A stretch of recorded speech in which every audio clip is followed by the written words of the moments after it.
Welcome to my madness, ladies and gentlemen. Today I want to talk just a little bit about McFarlane toys, specifically their DC Multiverse line. And I want to talk about it in regards to the line as a whole, and also specifically because I picked up this 2-pack. Now, if you've watched the channel for any period of time, you know I have not been happy with McFarlane's DC Multiverse line. I actually like McFarlane toys a lot as a company, and I've been a very big fan of theirs going back all the way to like 1995, 94, whenever they first started. And I still like a lot of their stuff today, specifically their Warhammer line. I think is one of the best action figure lines that's out right now. However, when it comes to their DC Multiverse line, I feel that there's just been a lot kind of just left out there on the table, and I feel like there's been some things that McFarlane has been doing just to pull in money, string along fans, customers, things like that. There's just a lot that I've kind of been really disappointed in, to the point that even though for the first couple of years of McFarlane having the DC license, I was buying a lot of their figures, I have since sold off the vast majority, probably 3/4 of the McFarlane figures that I have had over the last year, gotten rid of them, and gone back to collecting 6-inch scale, older Mattel, DC Direct, you know, DC superheroes, stuff like that. You can see some of those figures right here that I've gone back to collecting because I just prefer those figures, and I think they offer me more value for what I'm looking for when it comes to, you know, DC action figures, you know, whether it's 6-inch scale, more definitive looks for characters. Also, most of these figures are not that expensive at all. Most of the figures that I've picked up here in the last year that are DC UC, Mattel Multiverse, DC Direct, DC Superheroes, the vast majority of these figures I pick up for $20 or less. I'm actually saving money and getting something I appreciate a little bit more, but I want to go more into detail on why I have an issue with McFarlane, and then we're going to get into this 2-pack to determine whether or not it's worth it. I think the big thing for me, pushing scale aside, because I know scale is a big deal for a lot of people, and while it's definitely been a factor for me, it wasn't a big enough factor when McFarlane first came to the scene to keep me from buying a lot of their figures. I thought, well, you know, my DC collection will just be a different thing than the rest of the figures that I collect, whether they, you know, be G.I. Joe classifieds or, you know, Marvel Legends or Star Wars Black Series or whatever, right? DC will be its own separate thing. I'll display it separately, and that will be that. That wasn't nearly as big of a deal to me as realizing that as time went on, when it came to McFarlane stuff, we were never given definitive versions of characters. And that's a big deal to me. And what I mean by that is, how long did it take to get a truly classic version of Superman in the line? I mean, just a good, pure, modern, updated, classic version of Superman. Now, some people would say, well, the Action Comics 1000, but it really wasn't a definitive version. And certainly the Detective Comics 1000 wasn't a definitive version of Batman. I mean, the definitive version of Batman basically came when we got the Nightfall Batman just here a year ago, after they'd had the license for over 3 years. Some would argue to this day we still haven't gotten a definitive version of Superman. We've gotten a lot of different versions of Superman, but not a definitive version.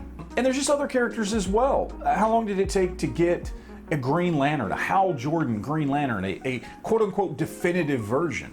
How long did it take to get a Wonder Woman? There's things like that where, when it comes to McFarlane, specifically his DC Multiverse line, it feels like we get 17 other versions of a character that are from Elseworld stories or one-off costumes, or he'll take a classic design and then just over-texturize it or armorize it or put panels on it to where it's not really that classic version that you want. And they'll do that multiple times, including giving us a Frostbite edition or a Jokerized edition, before we ever actually get the version that as collectors we really want as that centerpiece for that particular character.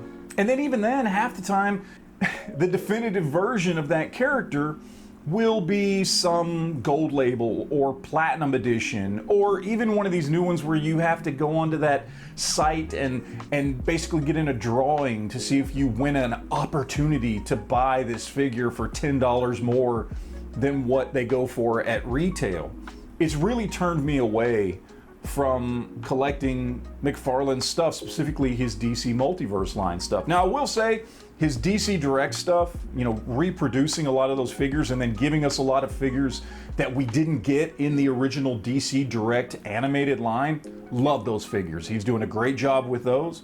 And as I said, when it comes to things like Warhammer and even his Spawn stuff, he's doing a great job. But I feel like, honestly, I feel like he's just dicking around DC fans when it comes to the main Multiverse line. And that's the problem that I have with McFarlane's DC Multiverse. That's what drove me away from really collecting these figures. I mean, if you go back and look at 2024, I think in the DC Multiverse line, I think I may have picked up, including these, 5 figures all year, and I was very, very picky about them. In the meantime, I probably went back and bought 30 DC UC or DC Direct or DC Superheroes or whatever figures, older figures, throughout this year. So I'd rather spend my money on that than on DC Multiverse because of what I feel McFarlane DC Multiverse is doing to fans. So now let's get into these figures right here. And we're gonna do an up close look at these to get a better idea of what we're talking about here. But just to put it all out on the table, I would not have normally bought this 2-pack. This 2-pack retails for $70, $69.99 at Target. That's standard retail price. And you get one standard figure, or Man of Steel Superman, or Batman v Superman, same thing.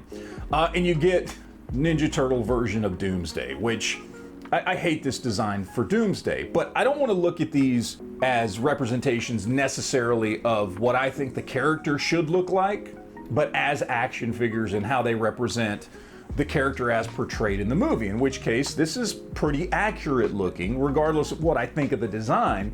And I want to talk about whether or not the figure itself is any good between the two of these. But like I said, I never would have paid $70 for these. I went into Target, they had stacked this 2-pack with the 2-packs of the Superman versus Ultraman, which they had on sale for $34.99. And I took a picture of the tag, and all the tag said was McFarlane DC Multiverse battle scene, which this 2-pack is a battle scene. It's one of McFarlane's battle scenes, one of the many. So I took it up to the front, showed him the picture, let him ring it up, and went, hey, says it's for $34.99. Of course, it rang up $69.99. Talked to the front end manager at Target and said, hey, this is what you've got back there on the shelf. What's going on? And they gave it to me for $34.99. On top of that, I had a $10 Target Circle coupon as well. So I got this 2-pack for $25. That's why I bought it. But I wanna see if maybe it actually might be worth the $70. I mean, again, you're getting a regular figure and a deluxe figure. Regular figures average $25. Deluxe figures average usually about $40. Sometimes they're $35, but $35 to $40, let's say $40. So together you should have at least a $65 value. I don't know why they're charging the extra $5 for the 2-pack, but could it be that this 2-pack is actually worth the full $70 with a standard figure and a deluxe figure? That's what I want to find out. So let's go ahead and take a close-up look and see what we've got. All right, so we've got him here, and first let's look at the Superman. This is essentially the same Superman we've gotten, 3 times before? I think we got the original from Man of Steel or Batman v Superman or whatever it was back in the day. Then we got him in a black suited version, and then we got the re-release of the first one, and now we've gotten this one. The figure itself is honestly just as good as it always was. I've always liked that figure. I had the black suited version. And I did end up getting rid of it when I got rid of a bunch of my McFarlane figures, because honestly, while I liked it, I kind of always wanted this one, and this one on the secondary market had become very expensive, and I just wasn't going to spend that much money. So I am glad to have this figure. I think it is a really good representation of the character. The suit looks good. It does look like they've done some additional work to the face sculpt as far as the paint. So it looks really good. Hair sculpt looks good. The articulation is standard McFarlane stuff on this figure. And then, of course, you get the addition of the Cloth Goods wired cape here, which I gotta say is probably, as far as the material that this is made out of, is by far the best Cloth Goods cape McFarlane has ever done, that I've seen. The material is really, really nice, cut really well.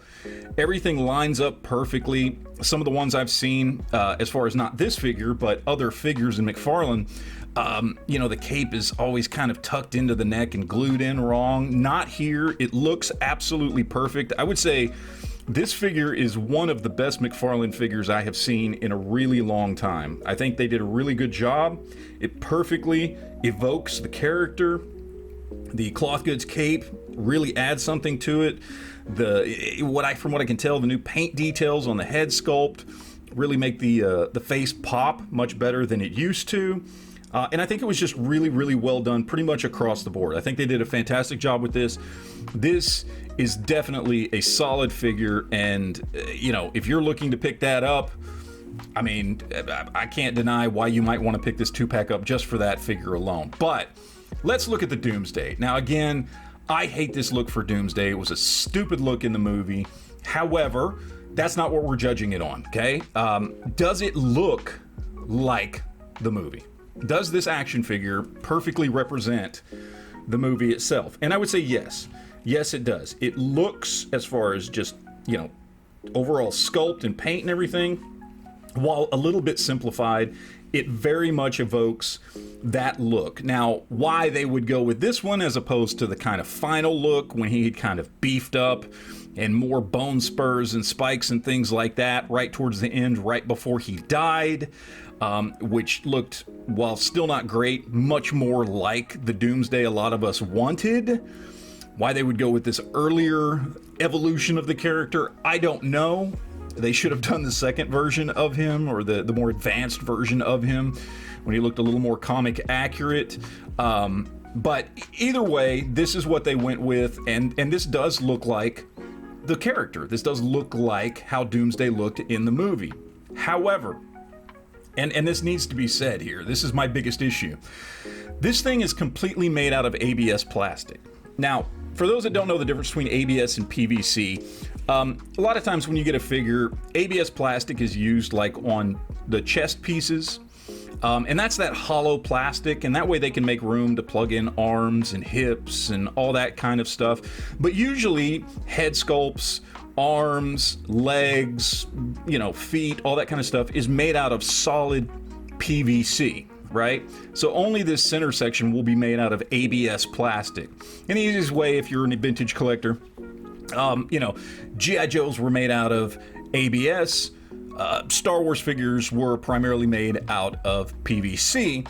So it's the difference between hollow plastic and solid plastic. When you add solid plastic pieces in arms and legs and the head and that kind of thing, it makes a figure feel more substantial. Okay? It also is a sign that they spent more money on the figure.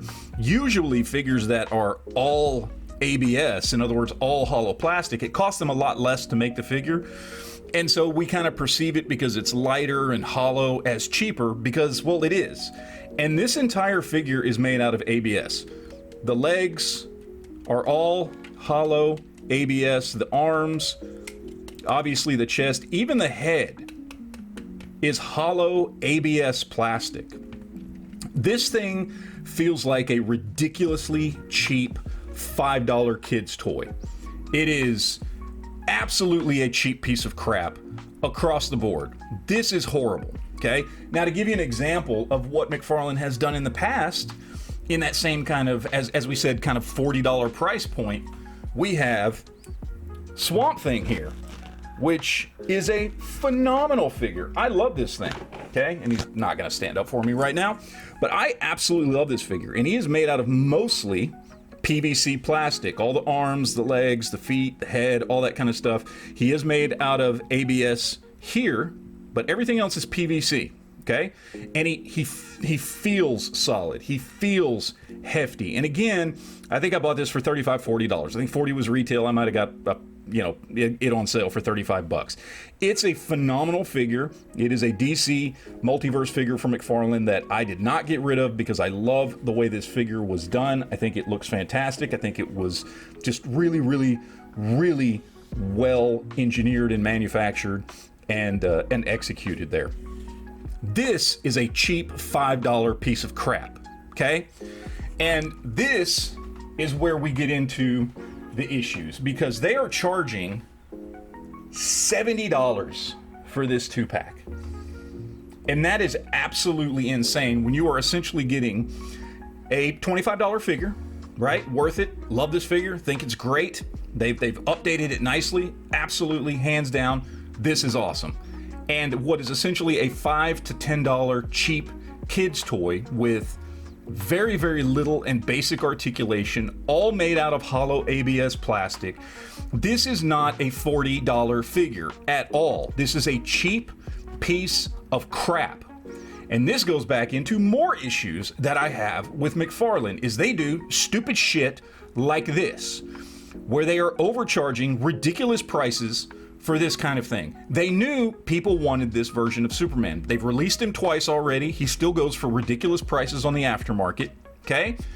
They knew nobody would care about this, okay? Nobody wanted this version of Doomsday. As I said in the first place, everybody thinks this looks like a giant Ninja Turtle, okay?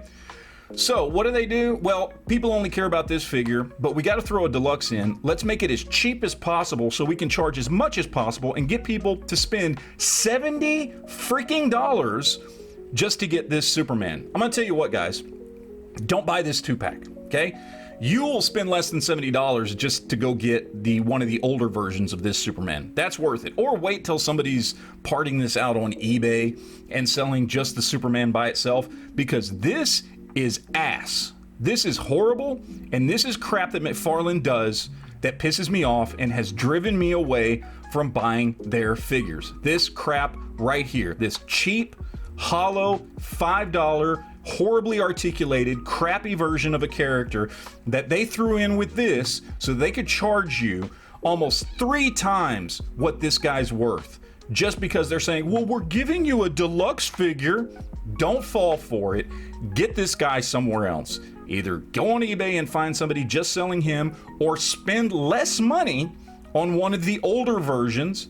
Yes, it will not come with a cloth goods cape, but it is essentially the same figure for the most part, and you're going to spend a lot less than $70 to get this guy right here. So, look, that's it, guys. In the end, as I said, I got a lot of problems with McFarlane, and I just think their stuff is just not worth it. They don't give us definitive versions of characters. I think they're just trying to screw the fan base over just way too hard, and I think this is a perfect example of them doing that. And sure, if like me you can go to Target and they screw up the price and you can get this for $25 to $35, then hell yeah, go ahead and get it. I don't regret spending my money on that because of what I paid for it. But would I have in any way, shape, or form, any way in hell, spent $70 on this? No, I wouldn't have spent $70 on it in the first place, much less now that I know this is a steaming pile of $5 crap that should be put in the kids' toys section for, like, I don't know, on sale maybe for $2.99, because that's what this thing right here is worth. This is a great figure. However, this does not make up for the $70 price tag. So that is it, guys. I appreciate you watching. Let me know in the comment section down below what you think, and always remember to enjoy your collection.